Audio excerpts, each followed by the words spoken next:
Audio Jungle.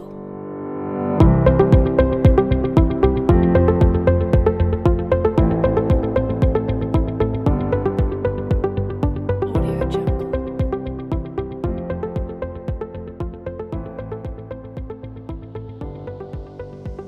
Assalamualaikum warahmatullahi wabarakatuh. Di sini saya Siti Fatima akan menjelaskan tentang pertumbuhan dan perkembangan kecambah. Alat wadah kecil 5 buah, bahan biji kacang hijau. Nah, cara pembuatannya itu kita menyiapkan wadah lalu memasukkan air ke dalam wadah dan memasukkan kapas ke wadah yang sudah berisi air, lalu ditaruh kacang hijau yang berkualitas baik di atas kapas. Lalu kita amati perkecambahan dalam beberapa hari.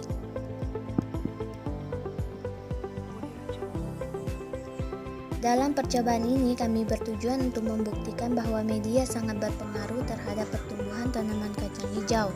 Seperti yang kita ketahui bahwa biji dapat berkecambah apabila embrio di dalam biji masih hidup. Tentunya tidak lepas dari pengaruh proses fisika, kimia, dan biologi yang berlangsung pada saat pertumbuhan biji kacang hijau ditanam. Mula-mula terjadi proses fisika saat biji melakukan imbibisi atau penyerapan air sampai biji ukurannya bertambah dan menjadi lunak. Saat air masuk ke dalam biji, enzim-enzim mulai aktif sehingga menghasilkan berbagai reaksi kimia. Kerja enzim ini antara lain mengaktifkan metabolisme dalam biji dengan mensintesis cadangan makanan sebagai persediaan cadangan makanan pada saat perkecambahan berlangsung yang dipakai untuk berkecambah. Setelahnya merupakan proses biologi karena melakukan fotosintesis. Dari pembahasan sebelumnya kita dapat mengetahui bahwa proses perkecambahan di media air tidak berlangsung lama alias mengalami pembusukan setelah beberapa hari. Itu disebabkan karena air hanya berfungsi sebagai pendorong bekerjanya enzim di dalam biji untuk mensintesis cadangan makanan sebagai persediaan cadangan makanan pada saat perkecambahan berlangsung. Yang dipakai untuk berkecambah setelah cadangan makanan habis, maka kecambah akan membusuk sebab tidak ada lagi makanan yang dapat diserap. Nah, perkecambahan kacang hijau itu termasuk tipe perkecambahan epigeal karena kotiledonnya terletak di atas permukaan tanah yang di setiap harinya akan terus naik seiring dengan tumbuhnya batang tanaman yang semakin tinggi. Untuk tanaman yang diletakkan di tempat gelap, pertumbuhannya sangat cepat. Hal ini disebabkan karena kerja hormon auksin tidak dihambat oleh matahari. Dalam hal ini, kecambah yang tumbuh di tempat gelap mengalami etiolasi. Dalam keadaan tidak ada cahaya, auksin merangsang perpanjangan sel-sel sehingga kecambah di tempat gelap tumbuh lebih panjang. Namun, dengan kondisi pucat kekeringan karena kekurangan klorofil kurus dan daunnya tidak berkembang. Sedangkan untuk tanaman yang diletakkan di tempat terang mengalami hal sebaliknya. Dalam keadaan banyak cahaya, auksin mengalami kerusakan sehingga pertumbuhan kecambah terhambat. Laju tumbuh memanjang pada kecambah tersebut dengan segera berkurang sehingga batang lebih pendek namun tumbuh lebih kokoh dan berkembang sempurna dan berwarna hijau. Kesimpulannya, berdasarkan pengamatan yang telah dilakukan dapat disimpulkan bahwa tipe perkecambahan tumbuhan kacang hijau adalah epigeal karena kotiledonnya berada di atas kapas. Perkecambahan banyak dipengaruhi oleh faktor cahaya dan hormon. Walaupun faktor yang lain ikut mempengaruhi, namun tanaman kacang hijau yang diletakkan di tempat gelap pertumbuhannya akan lebih cepat dibandingkan dengan tanaman kacang hijau yang diletakkan di tempat terang.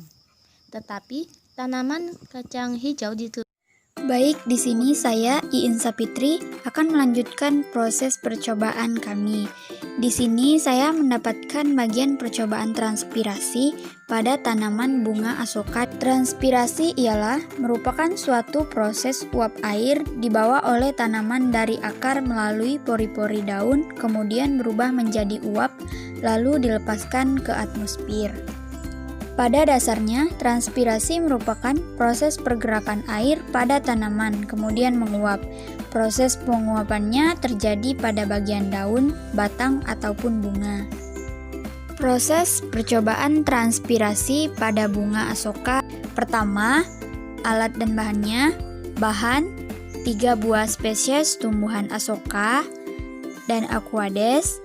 Alatnya, 3 buah botol, 3 buah gabus, timbangan, dan penggaris. Selanjutnya langsung saja kita ke langkah-langkah dan proses pembuatan praktikumnya.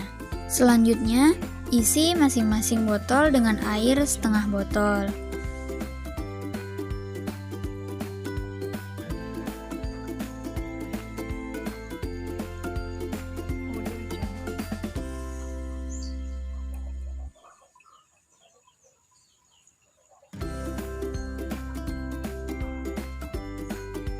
Diikuti dengan botol selanjutnya dengan jumlah air yang sama.